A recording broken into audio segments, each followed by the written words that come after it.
بسم الله الرحمن الرحيم.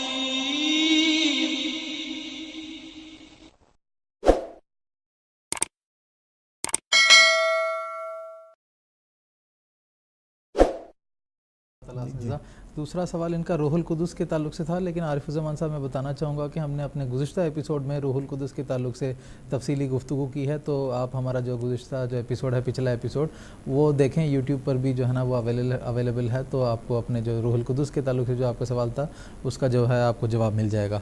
اب ہم پروگرام کو آگے بڑھاتے ہیں، اور محترم مولانا محمد حمید کوثر صاحب سے میرا سوال ہے کہ جس طرح ابھی ہم نے تفصیل سنی ہے کہ اللہ تعالیٰ فرشتوں کا توسط اختیار کرتا ہے، کبھی وحی نازل کرنے کے لیے، کبھی انسان کے قبض روح کے لیے، اور اسی طرح قانون قدرت کے جو مختلف امور چلتے ہیں وہ بھی اللہ تعالیٰ جو ہے وہ فرشتوں کے ذریعے سے وہ کام لیتا ہے۔ تو خدا تعالیٰ کو فرشتوں سے کام لینے کی کیا حاجت ہے؟ یہ اکثر ذہنوں میں یہ سوال اٹھتا ہے، تو مسیح اسلام کے ارشادات کی روشنی میں آپ سے اس کا جواب جاننا چاہوں گا۔ بات یہ ہے کہ جب حضرت مسیح موعود نے آئینہ کمالات اسلام تسلیم فرمائی ہے، اس وقت یہ سوال اسلام کے اوپر اعتراضات کی شکل میں ساروں کے سامنے آتا رہا بار بار، اور اس میں سوامی دیانند صاحب پیش تھے کہ قرآن مجید کہتا ہے کہ فرشتے اترتے ہیں یا فرشتوں پر ایمان لاؤ، یہ خاص طور پہ ان کا اعتراض تھا۔ اور یہ ایک اعتراض اور سوال بھی کہ پھر اس کی ضرورت کیا ہے اللہ تعالیٰ کو ان فرشتوں کی؟ اللہ تعالیٰ تو اس کے بغیر کام کرتا ہے، تو ان فرشتوں کی ضرورت کیا ہے؟ حضرت مسیح موعود علیہ الصلوۃ والسلام نے اس کا جواب دیا ہے، اور حضور نے فرمایا ہے کہ اللہ تعالیٰ ایک کامل، اللہ تعالیٰ ایک قادر مطلق ہستی ہے، اس کی ہستی نے یہ چاہا کہ وہ توسط اختیار کرے۔ وہ مالک ہے، وہ جو چاہے کر سکتا ہے، وہ میرے اور آپ سے پوچھ کے کرنے کا تو محتاج نہیں ہے۔ باقی یہ کہ کیوں اس نے اختیار کیا ہے، یہ اس کی حکمت بہتر جانتی ہے۔ حضور فرماتے ہیں دیکھیں بہت سی چیزیں ایسی ہیں جس کے اندر توسط ہے۔ اب توانائی اور روشنی کے لیے اللہ تعالیٰ نے سورج کو پیدا کیا ہے۔ اب کوئی کہے سورج کی کیا ضرورت ہے، براہ راست وہ روشنی کیوں نہیں آ گئی؟ سورج کی کیا ضرورت ہے؟ چاند کی کیا ضرورت ہے؟ اور اس کے بعد حضرت مسیح موعود علیہ السلام فرماتے ہیں توسط اور ذرائع اللہ تعالیٰ نے اس لیے اختیار کیے ہیں تاکہ انسان کا دماغ، انسان کا علم، انسان کی معرفت اس کے اندر ترقی کرے۔ مثال کے طور پر ایک بیمار ہے، اب بیمار کا ڈاکٹر براہ راست علاج نہیں کر سکتا، ایک توسط ہے بیچ میں، اور وہ ہے دوا۔ اللہ تعالیٰ نے علاج کے لیے دوا پیدا کی ہوئی ہے، اور ایک انسان کے لیے یہ ایک میدان کھلا چھوڑا ہوا ہے کہ وہ تحقیق کریں، اور تحقیق کر کے صحیح بیماری کا صحیح وہ علاج جو اللہ تعالیٰ نے پیدا کیا اس کو اختیار کریں۔ لِكُلِّ دَاءٍ دَوَاءٌ إِلَّا الْمَوْتِ، کہ اللہ تعالیٰ نے ہر بیماری کا علاج رکھا ہوا ہے۔ اب اللہ تعالیٰ براہ راست اس کو شفا دیتا ہے، لیکن اس نے کہا ہے کہ پہلے تم وہ ذریعہ اختیار کرو جو میں نے پیدا کیا ہوا ہے، اور وہ دوا ہے، اور اس کے بعد اس کے ساتھ ساتھ دعا ہے۔ اور حضرت مسیح موعود علیہ السلام فرماتے ہیں فرشتوں کا وجود بھی اسی طرح ہی ہے۔ اللہ تعالیٰ نے جو ان کو رکھا اور ان کو پیدا کیا، ان کے مختلف کام ہیں جو اللہ تعالیٰ ان کے ذریعہ سے ان کے سپرد کیا ہوا ہے۔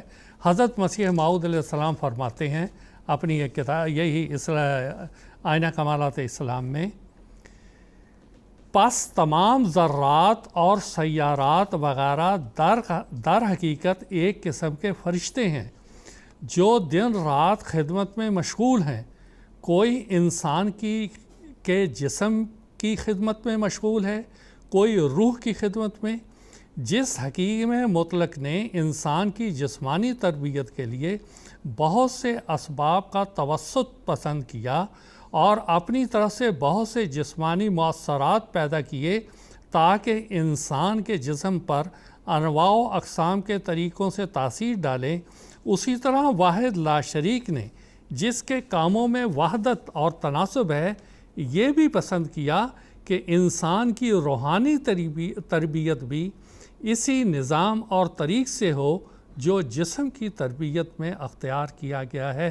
وہ دونوں نظام ظاہری اور باطنی، روحانی اور جسمانی، اپنے تناسب اور یک رنگی کی وجہ سے ثانی واحد مدبر بالارادہ پر دلالت کرتے ہیں۔ یہ ہے حضرت مسیح ثانیہ جو حکمت بیان کی ہے کہ جیسے دنیا میں توسط ہے اسی طرح روحانی نظام میں اللہ تعالیٰ نے فرشتوں کا ایک توسط کیا ہوا ہے۔ اب اس کی کچھ میں مثال دیتا ہوں تاکہ بات سمجھ آئے گی اور زیادہ کھلے گی۔ رسول کریم صلی اللہ علیہ وسلم کے زمانے میں ایک جنگ بدر لڑی گئی اور اس میں مسلمانوں کی تعداد 313 اور کفار کی بہت زیادہ تھی۔ جنگ ہو رہی تھی، تقریباً 10-11 بجے کا ٹائم تھا جو احادیث سے پتہ چلتا ہے، لیکن کوئی فیصلہ، کوئی نتیجہ نہیں نکل رہا تھا، اور حضور ایک جھونپڑی میں دعا کر رہے تھے اور حضور وہاں سے واپس تشریف لائے۔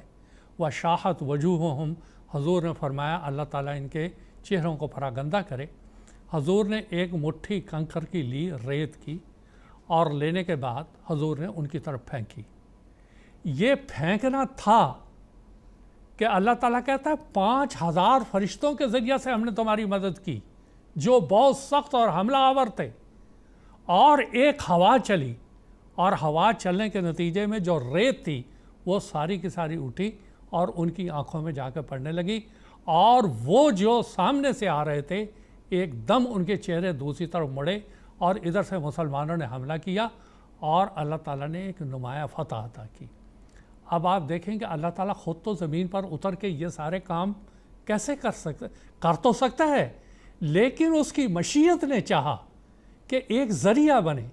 اللہ تعالیٰ نے ان فرشتوں کو جو ہواؤں کے اوپر تصرف رکھتے ہیں ان کو یہ حکم دیا کہ وَمَا رَمَيْتَ إِذْ رَمَيْتَ وَلَكِنَّ اللَّهَ رَمَىٰ۔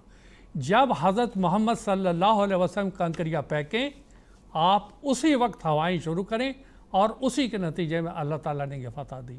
اور بعض روایات میں ہے کہ بعض صحابہ نے ان فرشتوں کو دیکھا کہ یہ فرشتے ہیں جو یہاں پر اس وقت موجود ہیں۔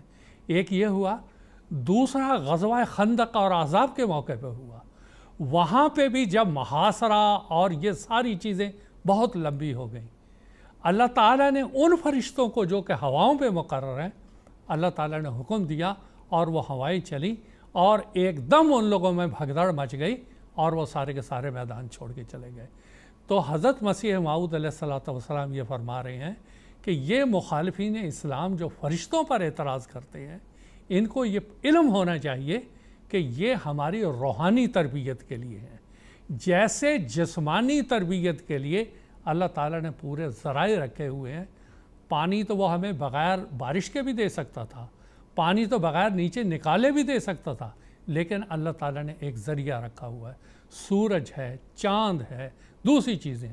اور حضرت مسیح صاحب فرماتے ہیں یہ ساری چیزیں اس وقت تک انسانی جسم پر اثر انداز نہیں ہو سکتی جب تک کہ اللہ تعالیٰ ان کے اندر اثر پیدا نہ کرے۔ اسی طرح فرشتے جو ہیں وہ اس وقت تک اللہ تعالیٰ کا جب تک حکم نہ ہو آگے وہ کوئی کام کرتے نہیں، وہ اتنا ہی کرتے ہیں جتنا اللہ تعالیٰ ان کو حکم دیتا ہے۔ تو یہ اعتراض کہ فرشتے موجود ہی نہیں، یہ بالکل ایک غلط بات ہے، اور دنیا کے اثرات بتا رہے ہیں کہ کیسے یہ فرشتے آتے ہیں۔ بعض ایسے فرشتے ہوتے ہیں جو کہ غلاظ قسم کے ہوتے ہیں۔ مثال کے طور پر حضرت مسیح السلام نے یہی کشتی نوح میں اس کا ذکر کیا ہے۔ حضور نے فرمایا کہ میں نے دیکھا کہ طاعون کے پودے بعض فرشتے لگا رہے ہیں جو سیاہ رنگ کے ہیں۔ اب یہ بھی فرشتے تھے، اللہ تعالیٰ نے ان کا ایک ذریعہ اختیار کیا۔ تو یہ روحانی نظام جو اللہ تعالیٰ چلاتا ہے وہ فرشتوں کے ذریعے چلاتا ہے، جیسے اس نے جسمانی نظام کے لیے ایک پورا نظام اور ذرائع قائم کیے ہیں ویسا ہی روحانی نظام ہے۔ اس لیے جسمانی نظام سے ہم روحانی نظام کو سمجھ سکتے ہیں، اور دونوں کا منبع اللہ تعالیٰ کی ذات ہے، وہاں سے ہی یہ دونوں توانائیاں اور تمام اوامر اس دنیا کے اوپر نافذ ہوتے ہیں۔